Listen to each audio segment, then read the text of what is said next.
Try it, see how it sounds.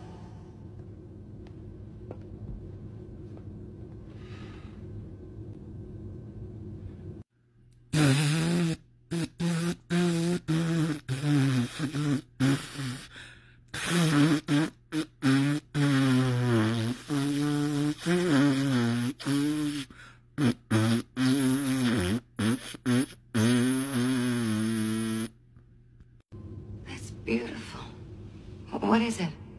It's, an old folk melody.